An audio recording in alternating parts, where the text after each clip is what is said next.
මම නෙවෙයි මේ රටේ ජනාධිපතිතුමා දෙන්න බැරි ප්‍රශ්නයක් තමයි වඩේ වහන්න අපි. පොහොට්ටු ඇඳපු නායකයා තමයි ඔබේ නායකයා. පොහොට්ටු හිටපු ඇමතිවරු තමයි ඔබේ පක්ෂයේ දැන් ඉන්න ප්‍රබල නායකයෝ. එතකොට පොහොට්ටුවම නෙවෙයිද මේ වෙන විදිහකට ඇවිල්ලා තින්නේ. ඒ ආණ්ඩුවක් තියෙන පැත්තට කොහොමද ජනතාව නැඹුරුයි. ඒක නවත්තන්න බෑ. ආණ්ඩුවක් තියෙන පැත්තට බලය හැමදාම යනවා. හැබැයි ඔය ටික කරන්න දේශපාලනයම කරන්න ඕනද? දේශපාලනය මොන්නේ නැරුවන්නේ. මම එතන තමයි ඉන්නේ හැදුවේ. මම බලය නොලැබුණොත් දේශපාලනයෙන් සමුගන්නවද? අපි සභාවේ බලය අල්ලනවාමයි. ඇතැරීමට බලය අවශ්‍ය නැහැ රුවන්වැලි. මට තනතුරු වලට වඩා මට අවශ්‍ය මගේ ගමේ ජනතාවට වැඩ කරන්න. එහෙනම් බලය අවශ්‍ය නැත්නම් ඇයි මෙතන බලය ඉල්ලන්නේ? අපේ පක්ෂ නායකතුමා දිලිත් ජයවීර මැතිතුමා ඉදිරිපත් කළා තියෙනවා. කිසිම වැඩපිළිවෙලක් කිසිම පක්ෂයක රාජ්‍යවලට ඉදිරිපත් කරලා නැහැ. හැබැයි අවංකවම කියන්නේ තවමත් ගමේ ආණ්ඩුවට බලය තියෙනවද නැද්ද? ඒක මම සාධාරණයි කියන්නේ නැහැ අසාධාරණයි කියන්නේ නැහැ රුවන්වැලි. මොකද අපි මධ්‍යස්ථ වෙන්න එපේ. අයිබෝවන් රුවන් ස්ටයිරේ YouTube නාලිකාවට ඔබ සාදරයෙන් පිළිගන්නවා. රුවන් ස්ටයිරේ YouTube නාලිකාව හරහා විකාශය වෙන රුවන් සමග කෙලින් කතාවට අද සම්බන්ධ වෙන්නේ මෙවර පළාත් පාලන මැතිවරණය සඳහා ඇඹිලිපිටිය ප්‍රාදේශීය සභාව සඳහා ප්‍රාදේශීය සභාවේ සභාපති ධූරය සඳහා තරඟ වදින සර්වජන බලයේ කණ්ඩායම් නායක පැතුම් මදුශංක. අයිබෝවන්. අපි කෙලින්ම කතාවට බහිමු. පැතුම් මෙවර මැතිවරණයේදී ජනතාව ඇයි ඔබේ පක්ෂයට බලය දිය යුත්තේ? රුවන්වැලි මේමයි. අතීතයේ ඉඳලම දේශපාලනයේ විකෘතියක් දැකපු මිනිසුටියක් තමයි අපිට ඉන්නේ. මම හිතන්නේ ඒකේ වෙනසක් දකින්න යම්සි වැඩපිළිවෙලක් ගේන මෙවර පළාත් පාලන මැතිරේ වැඩපිළිවෙලක් සහිතව මේ මැතිරට ඉදිරිපත් වෙන පක්ෂ තමයි සර්වජන බලය කියන්නේ. බලය ලැබුණොත් ඇත්තටම ප්‍රාදේශීය සභාවකේ ජනතාවට මොනවද කරන්න පුළුවන්?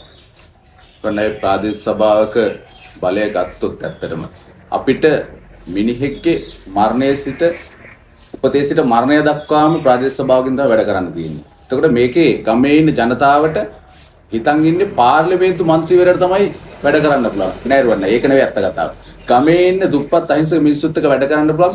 හොඳම නායකයෙක් බිහි කරන්න පුළුවන්. හොඳම තැන තමයි අපිට ප්‍රාදේශීය සභාව දෙන්නේ. මෙවර ප්‍රාදේශීය සභාවට සර්වජන බලයෙන් ඔබ ඉදිරිපත් කළ තියෙන කණ්ඩායම සුදුසුකම් තියෙන ඒ වගේම චෝදනා නැති වැඩක් කළ හැකි කණ්ඩායමක්ද?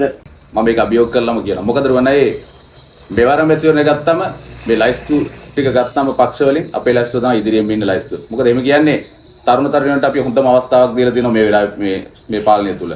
එතකොට ඊළඟ එක තමයි ජ්‍යෙෂ්ඨත්වය සලකලා අපි ජ්‍යෙෂ්ඨ වැඩිහිටිය පුරවැසියෝ අපි යොදලා තියෙන හොඳ කණ්ඩායමක්. ඒ අතරින් අපේ කණ්ඩායමේ ඉන්න කණ්ඩායම ගත්තම කණ්ඩායමේ හොඳම පුද්ගලයෝ ටික අපි මෙවර මැතිවරණයට ඉදිරිපත් කළා කොට්ටාස 14. ඒ තුල රුවන්වැලි අපි කොට්ටාස 6ක් ජයග්‍රහණය කරන්නේ. අපිට එන නියත മന്ത്രി ධූර ටිකත් එක්ක ලයිස්තුවේ മന്ത്രി ධූර ටිකත් එක්ක අපි සභාවේ බලය අල්ලනවාමයි. හොඳයි. මෙවර ඇඹිලිපිටිය ප්‍රාදේශීය සභාව දියුණු කරන්න සර්වජන බලය පක්ෂයට වැඩපිළිවෙලක් තියෙනවද? තියෙනවා නම් ඒ මොකද්ද? තියෙනවා. අපි මූලිකම දේ තමයි රුවන්වැලි ඉස්සෙල්ලම පරිපාලනය හදා ගන්න ඕන අපි. පරිපාලනය තුළ සභාවල ආදායම් මාර්ග වැඩි කරගන්න. මොකද දැන් තියෙන ප්‍රාදේශීය සභාවල පරණ ආදායම් මාර්ග ටිකම තියාගෙන අතගගා ඉන්න සම්ප්‍රදායක් තමයි තියෙන්නේ. හැබැයි අපිට වැඩපිළිවෙලක් තියෙනවා. හෙට දවසේ මේ ප්‍රාදේශීය සභාවල ආදායම් මාර්ග වැඩි කරන්න ඕන. එහෙම නැතුව අපිට ගමට සංවර්ධනයක් ගෙනියන්න බැරි වුණායි. අපි ඒකට නව ආදායම් උත්පාදක මාර්ග ඉදිරිපත් කරන්න ඕන. හෙට දවසේ ආදායම් මාර්ග එක්ක ප්‍රාදේශීය සභාව ගොඩනගනකොට අපේ පක්ෂය තුලින් අපි වැඩ පිළිලක් ගෙන සර්වජන බලවේගයේ ව්‍යවසායකත්වයේ. ඒ ව්‍යවසායකත්වය තමයි අපි මේ ගමේ පැල කරන්න හදන්නේ. ගමේ ඉන්න දුප්පත් මිනිස්සයා එහෙම නැත්නම් අහිංසක පලා ටිකක් මේ පොළට ගේන මිනිස්සයා ව්‍යවසායකයෙක් කරන්න ඕන වැඩ පිළිලක් අපි පක්ෂය තුලින් ඉදිරිපත් කරන හෙට දවසේ ඒ වැඩ පිළිල අපේ නායකතුමා අපිව දැනුවත් කරමින් වැඩ පිළිලක් ඉදිරියට ගෙන යනවා. ඒක හෙට දවසේ අපි මේ මැතිවරණ වේදිකාවේ ඉදිරිපත් කරන්න සූදානම් වෙලා ඉන්නවා. අපි හිතුවත් යම් හේකින් සර්වජන බලයට මෙවර ඇඹිලිපිටියේ බලය ලැබුණොත් සභාපති වෙන්න ඔබට තියෙන සුදුසුකම් මොනවද? ලැබුණොත් නෙවෙයි අනිවාර්යෙන් ගන්නවා අපි. ඒක නියතයි. හෙට දවසේ ඒක ගන්න මම සුදුස්සෙක්ද කියන එක ප්‍රශ්නේ තියෙන්නේ රුවන්වැලියේ ඇත්තටම සුදුස්සෙක් කියලා මම හිතනවා. මොකද මම පෞද්ගලිකව දේශපාලනයට ඉන්නේ 2010 යෝන් පාර්ලිමේන්තුවේ. ලංකාවේ යෝන් පාර්ලිමේන්තුවේ ඇඹිලිපිටියේ മന്ത്രിවරයෙක් දා ගිහිල්ලා ඒක තුල වසර දෙක තුනක් අපි දේශපාලනය වපසරියක් ඉගෙනගෙන ඒකෙන් ජාතික දේශපාලනයට ඇවිල්ලා තමයි අපි දේශපාලනය. එතකොට ඒකෙන් මම මුලින්ම එන්නේ ඇඹිලිපිටිය ප්‍රාදේශීය සභාවේ മന്ത്രിවරයෙක් විදිහට 2018. ඒ 2018 മന്ത്രിවරයෙක් විදිහට ඇවිල්ලා දිස්ත්‍රික්ක තරුණ බල මණ්ඩලයේ සභාපතිවරයා වෙනවා. තරුණ තරුණියන්ගේ මේ ඡන්දෙන් ඉන් පසුව රුවන්වැලි කොළොන් ආසනයේ ශ්‍රී ලංකා නිදහස් පක්ෂයේ ආසන සංවිධායක ධූරයට මම පත් වෙනවා. අද මම ආසන සංවිධායක ධූර තරුණ බල මණ්ඩලයේ සභාපතිකම මේ සියල්ල ඇතැරලා සර්ව ජන බලවේගයේ වැඩපිළිවෙල දැකලා ඒ වැඩපිළිවෙල හොඳයි කියලා ඇයි සියල්ල ඇතෑරි? ඇතැරීමට බලය අවශ්‍ය නැහැ රුවන්වැලි. මට තනතුරු වලට වඩා මට අවශ්‍ය මගේ ගමේ ජනතාවට වැඩ කරන්න. එහෙනම් බලය අවශ්‍ය නැත්නම් ඇයි මෙතන බලය ඉල්ලන්නේ? බලය කියන්නේ රුවන්වැලි අපිට වැඩ කරන්න පුළුවන් බලයක් තියෙන්න බෑ. අපිට වැජබෙන්න තනතුරු වැඩක් නැහැ. පක්ෂයක් තුළ මට තනතුරක් කියන්නේ ඒක මට වැජබීමක් විතරයි. මට පක්ෂයේ තනතුරින් ජනතාවට සේවය කරන්න අමාරුයි. ඒක නිසා හෙට දවසේ මම උත්සාහ කරන්නේ ජාතික බලයක් ගන්න ඕනේ අපිට. ආණ්ඩු බලයක් තියෙන්න ඕනේ. ඒ බලය තනලා තමයි අපිට මිනිස්සුන්ට වැඩ කරන්න පුළුවන්. ඒ තුළ හෙට දවසේ මම මේ ප්‍රාදේශ සභාවේ නියත වශයෙන්ම සුදුස්සෙක් සභාපති ධුරයෙන් මම හිතනවා. ඒකට ඒ තුළ අපේ කණ්ඩායමේ ඉන්න කොටසක් හොඳම සුදුසු දෙයක් මම යොදලා දෙනවා.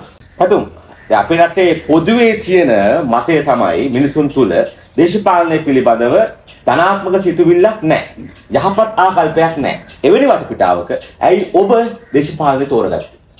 වන්න වැත්ත කතාව. ඇත්තටම දේශපාලනේ ධනාත්මක ඔය යනවාද කියන එකේ ප්‍රශ්නයක් මිනිස්සුන්ට තියෙනවා. අපේ ජනතාවට තියෙන ප්‍රශ්නේ තමයි යම් කිසි කණ්ඩායමක් මේ දේශපාලනය විකෘති විදියට ගෙන යනවා. ඒ කියන්නේ බොරුවෙන් වංචාවෙන් ගෙනියනකොට මිනිස්සුන්ට මේක ධනාත්මක හිතන්න බෑන්ඩුවන්නේ. එතකොට 76 වසරක සාපය කියලා මිනිස්සුන්ට ඔළුවට දීලා කොහෙද 70ක සාපයක් කියනුවන්නේ මට තියෙන්නේ? වා එදා දැකපු ඇඹිලි පිටියද අද තියෙන්නේ? නෑ. එදා අපි කොළඹට යන්න පැය 5ක් ඇඹිලි පිටින් යන්න ඕනේ. අද පැය දෙකෙන් කොළඹට යන්න පුළුවන්. අපිට කොළඹට ගිහලා වරුවෙන් ගෙදර ඇවිල්ලා ගොයියොන්ට කුඹුරේ පොර ටික ගහ ගන්න පුළුවන්. එතකොට කොහෙද 70 වසරක සාපයක්? එතකොට එදා තිබුණු ඇඹිලි පිටිය පොළ නෙමෙයි අද තියෙන්නේ. එදා තිබුණු මඩ වගුර නෙමෙයි අද තියෙන්නේ. මේ පාරවල් ටික ගමේ ග්‍රාමීය මාර්ගයේ කාපට්ටුවක් දියුණුවලා තියෙනවා. එතකොට කොහෙද එතන 70 වසරක සාපයක්? ඇයි එහෙමනම් මිනිස්සුන්ගේ ඔළුවට අයහපත් ආකල්පයක් ගිහින් තියෙන දේශපාලනය ගැන? ඒක තමයි රුවන්වැලි මම මුලින් කිව්වේ. දේශපාලනය බලය ගන්න වැඩපිළිවෙලක් නැති පුද්ගලයෝ තමයි අර බොරු කියලා එහෙම නැත්නම් මේක මවාපාලා මේක වැරදි මෙහෙමයි කියලා පෙන්නලා තමයි 76 වසර සාපයක් කියලා පෙන්නලා තමයි බලය බින්දින්නේ. ඒ බලය බින්දපුගේ ප්‍රතිඵලය තමයි අද මේ අපි විඳින්නේ. දේශපාලනයේ පිළිබඳව පොඩි මඩ වගුරක් මේකට බැස්සොත් මඩ ගෑවෙනවා කියන අදහස් තියෙන. එහෙම වටපිටාවක ඇයි ඔබ දේශපාලනයට එන්නේ? මම රුවන්වැලි දේශපාලනය දොරන ඇත්තටම ගමේ මම වැඩ කරන පුද්ගලයෙක්. වැඩ කරන සමාජ සේවකයෙක්. මම හරි ආසයි රුවන්වැලියේ මිනිස්සුත් එක්ක එකතුලා පොදුවේ වැඩ කරන්න. මල ගෙදර මඩු ටික ගහන්න. එහෙම නැත්නම් අපි මොනවා හරි ලේ දන් දෙන උත්සවයක්, අවුරුදු උත්සවයක්, සංගීත සංදර්ශනයක් ඕවා තුල මම තරුණයෙක් විදිහට මට එදා ඉඳන් පොඩි නායකත්වයක් කියන ඇඟේ උපදින් ආපු දෙයක් තිබ්බා. ඒක තුල මම ගිහිල්ලා වැඩ කරා. ඔය ටික කරන්න දේශපාලනයම කරන්න ඕනද? දේශපාලනය මොන්නේ නෑ රුවන්වැලි. මම එතනට තමයි ඉන්නේ ඇදුවේ. මම ওই ටික තරුණයෙක් විදිහට කරන අවස්ථාවේ තමයි ගමේ ජනතාව තමයි මට ඇවිල්ලා පැතුම් මල්ලියව ඡන්දෙ ඉල්ලන්නේ. ඔයාට හරියනවා දේශපාලනය. ඉතින් මමත් හිතුවා මේක දේශපාලනය කරලා තව ටිකක් මේ මිනිස්සුන්ට වැඩ කරන්න පුළුවන්. ඇත්තටම පුළුවන් රුවන්වැලි. මම මොනවා හරි මිනිස්සෙක් මගේ ගාවට ඇවිල්ලා උදව්වක් ඉල්ලුවොත් ඒ උදව්ව කරාට රැට හොඳට නිින්ද යනවා. හැබැයි මගේ දේශපාලන ජීවිතේ මම කවදාවත් හොරකම් කරලා නැහැ. මගේ නම කැත වෙලා නැහැ. අදටත් ගමට ගියාම පැතුම් පුතා පැතුම් මල්ලි කියන ආදරණීය ජනතාවක් හදලා තියෙනවා. යම් හේකි මෙවර මැතිවරණේ බලය නොලැබුණොත් දේශපාලනයෙන් සමුගන්නවද නැත්නම් දේශපාලන විතරම කරනවද? සමුගන්න නෑරුවන්නේ. සමුගන්න බෑ මට. ප්‍රශ්නයක් තියෙනවා එතන. මොකද මම බලය පස්සේ දිව්වා නම් හෙට දවසේ මේ තනතුරු ලැබුණා කියලා නැති වුණා කියලා මට අතාරින්න පුළුවන් නේ. එහෙම බෑ. මොකද මම මේ දේශපාලනයෙන් සමුගත්තොත් මං වටා ඉන්න කොටසට මොකද්ද වෙන්නේ? ඒතකොට මම නායකයෙක් නෙවෙයි. මම නායකයෙක් නම් ජයග්‍රහණය පරාජය විඳ දරා ගන්න පුළුවන් නේ. හෙට ජයග්‍රහණය උවත් එකයි පරාජය උවත් එකයි. නමුත් හෙට දවසේ මාත් එක පරාජය වෙනකොට හිටපු ජනතාවට මම වක් කියන්න ඕනේ. ඒ ජනතාවට වක් කියන්නේ හෙට දවසේ මම විපක්ෂයට දේශපාලනය කරන්න ඕනේ. එහෙම නැත්නම් ගමේ නායකත්වය දෙන්න එතුමන්ලත් ඉන්න ඕනේ. ඒක නිසා දේශපාලනයෙන් සමුගන්න බෑරුවන්නයි අපිට. හරි නායකයෙක් නම් දේශපාලනයෙන් සමුගන්න බෑ කියන මගේ මතය. සර්වජන බලය කියන්නේ පොහොට්ටුවම නේද? නෑ. සර්වජන බලය නායකයා දිලිත් ජයවීර තමයි පොහොට්ටුව අඳින්නේ. පොහොට්ටුව ඇඳපු නායකයා තමයි ඔබේ නායකයා.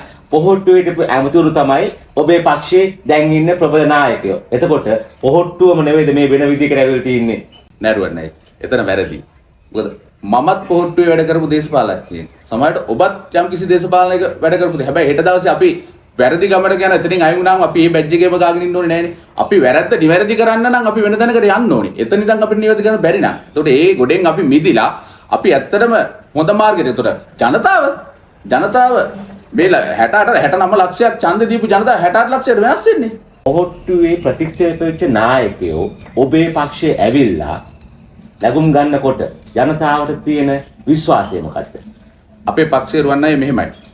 පොහොට්ටුවෙන් ප්‍රතික්ෂේප වෙච්ච කොටසක් තාම නැහැ අපිට.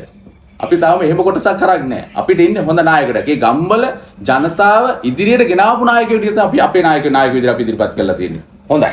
දැන් පසුගිය මැතිවරණයෙන් පෙරදිච්ච දිලුම් අමුණුගම ඊට පස්සේ එස්.එම්. චන්ද්‍රසේන, රොෂාන් රණසිංහ, චන්න ජයසුමනලා මේ කට්ටිය ඔක්කොම පොහොට්ටු විදිහට ඇමතිවරුනේ. දැන් ඔබේ පක්ෂේ. ඔය වෙනසක් තියෙනවද? වෙනසක් තියෙනවා නේද? මොකද්ද වෙනස? ඒ කොටසෙන් හොඳ කොටසක් අපේ ගාව ඉන්නේ. අපේ කොටසේ ඔය කියන චෝදනාවට ලක් වෙච්ච එක පුද්ගලෙක් ඉන්නවද කියන්නකෝ. හොඳ කියලා කොහොමද ඔබ වෙන් කරගන්නේ? හොඳ කියන්නේ යම් කිසි මතයක් තියෙනවා දේශපාලන වශයෙන් ගොඩනැගෙන මතයක් තියෙනවා නේද? ඒක තුල අපේ වේදිකාව තුල මේ මතුවෙච්ච ප්‍රශ්න තියෙනවා. ඒවනේ දේශපාලනය අපි බලන්නේ. එතකොට අපේ ඉන්න කොටසේ කාට හරි ලොකු චෝදනාවක්. නමුත් ඒ චෝදනාව ඔප්පු කරන්න පුළුවන් වෙන්න බෑ. තියෙනවනම් මම කියන්නේ හෙට දවසේ අපේ ඉන්න කාට හරි චෝදනාවක් ඔප්පු කරන්න. කිසි ප්‍රශ්නයක් නැහැ. අපි හෙට දවසේ අපි නායකයන්ට කතා කරලා පක්ෂෙන් අයින් කරන්න. එහෙම පුළුවන් ප්‍රාදේශීය නායකයෝ අපි එහෙම මේ එදා දේශපාලනේ තිබුණේ අපි හොඳ තරුණයෝ විදිහට අපිට කොන්ද තියෙනවා. නායකයන්ට ගෙලින් ගින්න කියන්න පුළුවන් අපිට. හෙට දවසේ අපේ මොනාරි පක්ෂ කවුරු හරි වැරද්දක් කරනවා නායකයා. එයා අයින් කරලා මේ පක්ෂ අපි ඉදිරියට යන්න කියන පුළුවන් කොන්දක් අපිට තියෙනවා. අවංකවම කියන්නේ තවමත් ගමේ ආණ්ඩුවට බලය තියෙනවද නැද්ද? දැන් නෑ රුවන්යි. ඇත්තම කතාව නෑ. මිනිස්සු වේදනාවකින් ප්‍රශ්නකින් පීඩාවකින් හිටිය වේදනාව පිට කරගත්තා. හැබැයි දැන් මේ වේදනාව පිට කරපු ප්‍රතිඵලය මිනිස්සු දන්නවා. ඒක නිසා අද වෙනකොට මිනිස්සු ආණ්ඩුව කියන තැනින් ඉවත් වෙලා ඉවරයි රුවන්යි. ඒක මම ඔප්පු කරලා පෙන්නලා තියෙනවා. තුන්කමට ඇවිල්ලා බලන්න. තුන්කමින් පෙන්නන්න ආණ්ඩුව කොතනද තියෙන්නේ කියන එක හෙට දවසේ මේ මැති වෙනකොට මම පෙන්නන්න. ආණ්ඩුවට තියෙන ප්‍රශ්නේ මොකක්ද කියලා ආණ්ඩුව කොතනද යන්නේ කියලා ඒගොල්ලොම තේරුම් ගන්න ඕනේ කියලා අපි අභියෝග කරලා පෙන්නනවා තුන්කමින් අපි. ඔය කොච්චර කිව්වත් පළාත් පාලන මැතිවරණයේ මේවර ආණ්ඩුව දිනනව නේද? නෑ. ආණ්ඩුවට බහුතරයක් ගන්න බෑ මේ වෙලාවේ. මොකද වන්නේ ආණ්ඩුවක් තියෙන පැත්තට කොහොමද ජනතාව නැඹුරුයි. ඒක නවත්තන්න බෑ. ආණ්ඩුවක් තියෙන පැත්තට බලය හැමදාම යනවා. හැබැයි හෙට දවසේ මේ ආණ්ඩුවට ගිය සැරේ මැතිවරණයේ තරම් ප්‍රතිඵලයක් නම් ගන්න වෙන්නේ නෑ. ඒක වෙන්නේත් නෑ. කැට තියලා කියන්න පුළුවන්ද? කැට තියලා අපි කියනවා මේක වෙනස් කරනවා මයිරුවන්නයි. එහෙම බැරුණොත් මොකද දෙන පොරොන්දුව? හෙට දවසේ මේ දේශපාලනය අපි අතාරින්නේ නැහැ. නමුත් හෙට දවසේ මේක ඔප්පු කරලා පෙන්නනවා. ඒක තුල අපි බලමු මොකද්ද වෙන්නේ කියලා. දේශපාලනය නිසා කලකිරුණම පක්ෂ මාරු කරන එක නැත්නම් නායකය මාරු කරන එක සාධාරණද? ඒක මම සාධාරණයි කියන්නේ නැහැ අසාධාරණයි කියන්නේ නැහැ රුවන්නේ. මොකද අපි මධ්‍යස්ථ වෙන්න එපා.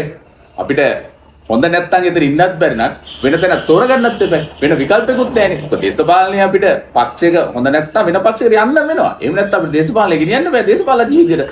එතකොට ඒක අපි වැරදිගෙන ඒක තමයි ජනතාවත් ඒක කරනවානේ. ආණ්ඩුව හදලා ආණ්ඩුව හොඳ නැතුන ඊළඟ ආණ්ඩුව පෙරලව වසර පාගි. ඉතින් ජනතාවත් ඒ තීන්දුව ගන්නේ වෙන විකල්ප නැහැනේ අපිට. පක්ෂ දෙකක්නේ රටේ මේ මොන හරි පක්ෂ දෙකක් පක්ෂ විපක්ෂ වෙන්න එපා. එතකොට මේ පක්ෂය වැරදි මාර්ගය යනවා විපක්ෂය අපි උඩර ගන්න. ඒක නිසා අපිට ওই තීන්දුවට කෙලින් උත්තරයක් දෙන්න බෑ කාටවත්. මම හිතනවා මම නෙවෙයි. මේ රටේ ජනාධිපතිතුමාට දෙන්න බැරි ප්‍රශ්නයක් තමයි වඩේ වහන්න අපි. හොඳයි. එහෙමනම් අද අපි සමග සාකච්ඡාවට සම්බන්ධ වුණේ මෙවර පළාත් පාලන මැතිවරණයේදී ඇඹිලිපිටිය ප්‍රාදේශීය සභාව වෙනුවෙන් ප්‍රාදේශීය සභාවේ සභාපති ධූරයට කරගවදින සර්වජන බලයේ කණ්ඩායම් නායක තතු මදුශන්ත මහතා අපේ ස්තුතිවන්ත වෙනවා වගේම ඔබේ අනාගත දේශපාලන කටයුතු සාර්ථක වශයෙන් ප්‍රාර්ථනා කරනවා. එhmenan අපි නැවතත් රුවන්ස් ඩයරි YouTube නාලිකාව හරහා රුවන් සමග කෙලින් කතාවකින් නැවත හමු වෙමු.